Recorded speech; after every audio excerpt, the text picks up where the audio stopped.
ನಮಸ್ಕಾರ ರೀ ಎಲ್ಲರಿಗೂ. ಶಿಗಿ ಹುಣ್ಣಿಮೆ ಜೋರನ್ರಿ ಎಲ್ಲರೂ ಮನ್ಯಾಗ. ಸೊ ಶಿಗಿ ಹುಣ್ಣಿಮೆ ಪ್ರಿಪ್ರೇಷನ್ ಜೋರು ಇರಬೇಕು. ಎಳ್ಳು ಹೋಳ್ಗೆ ಹುರಕ್ಕಿ ಹೋಳ್ಗೆ ಮಾಡ್ಕೊಳಕತ್ತಿರ್ಬೇಕು, ಎಲ್ಲರೂ ಬ್ಯುಸಿ ಇರಬೇಕು. ಸೊ ಅದು ಶಿಗಿ ಹುಣ್ಣಿಮೆಗೆ ಪುಂಡಿ ಪಲ್ಯ ಇಲ್ಲಂತ ನಡೆಯೋದಿಲ್ಲ ನೋಡ್ರಿ. ಸೊ ಇವತ್ತು ನಾನು ನಿಮ್ಗೆ ಆ ಪುಂಡಿ ಪಲ್ಯ ನಾನು ಹೆಂಗೆ ಮಾಡ್ತೇನೆ ಅನ್ನೋ ರೆಸಿಪಿ ಶೇರ್ ಮಾಡ್ತೇನೆ ಅಂತ. ಎಲ್ಲರೂ ಒಂದೊಂದು ಥರ ಮಾಡ್ತಾರೆ, ನಾನು ಹೆಂಗೆ ಮಾಡ್ತೇನೆ ಅನ್ನೋದು ಇವತ್ತು ನಿಮ್ಗೆ ಶೇರ್ ಮಾಡ್ತೀನಿ. ನಿಮಗೆ ಹೆಂಗೆ ಅನ್ಸುತ್ತೆ ಕಮೆಂಟ್ ಮಾಡಿ. ಸೊ ನಾನು ಮೊದಲು ಏನು ಮಾಡ್ತೇನೆ ಅಂದ್ರೆ ಪುಂಡಿ ಪಲ್ಯನ ಸೋಸಿ ಕುಕ್ಕರಿಗೆ ಹಾಕ್ತೇನೆ ರೀ. ಅದ್ರೊಳಗೆ ಮೆಂತ್ಯ ಕಾಳು ಮತ್ತು ಶೇಂಗಾ ಕಾಳು ಮತ್ತು ಜೀರಿಗೆ ಇವನ್ನ ಹಾಕಿ ಏನಂದ್ರೆ ವಿಸಿಲ್ ಹೊಡಿಸ್ತೇನೆ. ಒಂದು ವಿಸಿಲ್ ಹೊಡಿಸ್ತೇನೆ ರೀ. ಇಷ್ಟು ಹಣ್ಣಂಗೆ ಕುದ್ರೆ ಸಾಕ್ರಿ. ಅದಾದ್ಮೇಲೆ ನೀರು ಬಸ್ಕೋತೇನೆ ರೀ ನಾನು.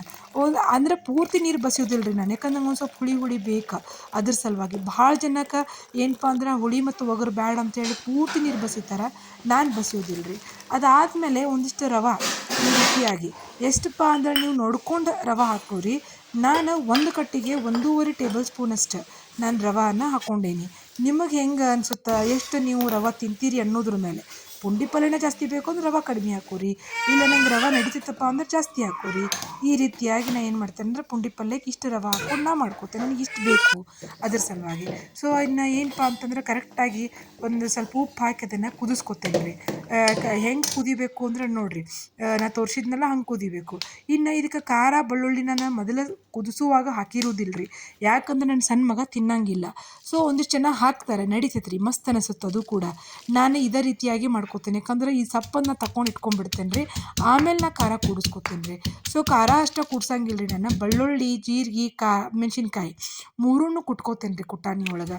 ನೀವು ಮಿಕ್ಸಿನೂ ಹಾಕ್ಬೋದು ರೀ, ಬಟ್ ಕುಟಾಣಿ ಒಳಗೆ ಕುಟ್ಕೊಂಡ್ರೆ ಟೇಸ್ಟ್ ಕೊಡ್ತೈತಿ ಅನ್ನೋದು ಇಂಡಿಯನ್ ಮೈಂಡ್ಸೆಟ್. ನನಗೂ ಇಷ್ಟ ಆಗ್ತೈತೆ ರೀ, ಅದ್ರ ಸಲುವಾಗಿನ ಹಾಕ್ತೀನಿ. ಈ ರೀತಿಯಾಗಿ ಅಬಡ ಜಬಡ ಕುಟ್ಕೊಂಡು ಇದನ್ನೇನು ಮಾಡೋದು ಅಂತಂದ್ರೆ ನೀವು ಕುದಿಸಿಟ್ಟಿರ್ತಿರಲ್ಲ ಆ ಪುಂಡಿ ಪಲ್ಯಕ್ಕೆ ಮಿಕ್ಸ್ ಮಾಡ್ಕೊಳ್ಳೋದ್ರಿ. ಸೊ ನಿಮಗೆ ಖಾರ ಎಷ್ಟು ಬೇಕು ಅನ್ನೋದ್ರ ಮೇಲೆ ಖಾರ ಕೂಡಿಸ್ಕೊರಿ. ಒಂದಿಷ್ಟು ಜನ ಏನು ಮಾಡ್ತಾರಪ್ಪ ಅಂದ್ರೆ ಖಾರ ಕೂಡಿಸ್ಕೊಳ್ಳಂಗೇ ಇಲ್ಲರಿ ಮೆಣಸಿನ್ಕಾಯಿ. ಅವರು ಲಾಸ್ಟ್ ಒಮ್ಮೆ ತಿನ್ನುವಾಗನ ಒಂದು ಸ್ವಲ್ಪ ಎಣ್ಣೆ ಮತ್ತು ಕೆಂಪು ಖಾರ ಕೂಡಿಸ್ಕೊಂಡು ಬಿಡ್ತಾರೆ. ಯಾಕಂದ್ರೆ ಒಬ್ರೊಬ್ಬರು ಮನ್ಯಾಗ ಹಸಿ ಖಾರ ತಿಂತಿರುವುದಿಲ್ಲ, ನಮ್ಮ ಮನ್ಯಾಗ ಹಸಿ ಖಾರ ತಿಂತೇವೆ ರೀ. ಹೀಗಾಗಿ ಈ ರೀತಿಯಾಗಿ ಕುಡಿಸ್ಕೊತೀವಿ. ಮತ್ತು ಅದಕ್ಕೊಂದು ಸ್ವಲ್ಪ ಹಸಿ ಎಣ್ಣೆ ಹಾಕೋಬೇಕು ರೀ. ಹಸಿ ಎಣ್ಣೆ ಎಷ್ಟು ಹಾಕೋತಿರಲ್ಲ ಅಷ್ಟು ದಿನ ತಾಳಿಕೆ ಬರ್ತೈತೆ ರೀ ಇದು ಪುಂಡಿ ಪಲ್ಯ. ಭಾಳ ಅಂದ್ರೆ ಭಾಳ ಟೇಸ್ಟ್ ಆಕೈತಿ.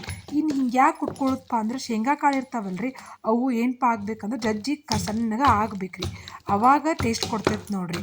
ಸೊ ನೋಡಿರಿ, ಈ ರೀತಿಯಾಗಿ ಜಜ್ಕೊಂಡು ಏನು ಮಾಡಬೇಕು ಅಂತಂದ್ರೆ ಅದನ್ನು ಮಿಕ್ಸ್ ಮಾಡ್ಕೊಬೇಕು. ಮತ್ತು ಉಪ್ಪು ಖಾರ ನಿಮಗೆ ಬೇಕಾದಂಗೆ ಆ್ಯಡ್ ಮಾಡ್ಕೊತ ಹೋಗ್ರಿ.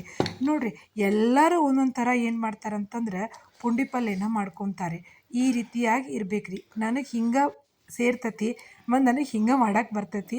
ಇದು ನಾನು ಫಾಲೋ ಮಾಡುವಂಥ ಮೆಥಡ್ ಐತಿ, ರೆಸಿಪಿ ಐತಿ. ನೀವು ಹೆಂಗೆ ಮಾಡ್ತೀರಿ ಅನ್ನೋದನ್ನು ಏನು ಮಾಡಿರಿ ಅಂತಂತಂದ್ರೆ ಕಮೆಂಟ್ ಮಾಡಿರಿ. ನೀವು ಹಿಂಗೆ ಮಾಡ್ತೀರೋ, ಹಸಿ ಖಾರ ಹಾಕ್ಕೊಂಡು ತಿಂತೀರೋ, ಅಥವಾ ಕೆಂಪು ಖಾರ ಹಾಕ್ಕೊಂಡು ತಿಂತೀರೋ ಅನ್ನೋದನ್ನು ಕಮೆಂಟ್ ಮಾಡಿರಿ. ಸೊ ಲಾಸ್ಟ್ಗೆ ಒಂದು ಬಟ್ಲಕ್ಕೆ ತೆಗೆದು ನೀವು ಇಟ್ಕೊಂಡ್ಬಿಟ್ರಿ ಅಂದ್ರೆ ಎಷ್ಟು ದಿನ ಆದರೂ ಯೂಸ್ ಮಾಡ್ಬೋದು. ಸೊ ಈ ರೆಸಿಪಿ ನಿಮಗೆ ಇಷ್ಟ ಆಗಿತ್ತಂತಂದ್ರೆ ಲೈಕ್ ಮಾಡಿರಿ, ಶೇರ್ ಮಾಡಿರಿ, ಸಬ್ಸ್ಕ್ರೈಬ್ ಮಾಡಿರಿ. ನೋಡಿರಿ, ಪುಂಡಿ ಪಲ್ಯ ರೆಡಿ ಆಯ್ತು. ಶಿಗಿ ಹುಣ್ಣಿಮೆ ಮಾಡು ನೀನು. Thank you.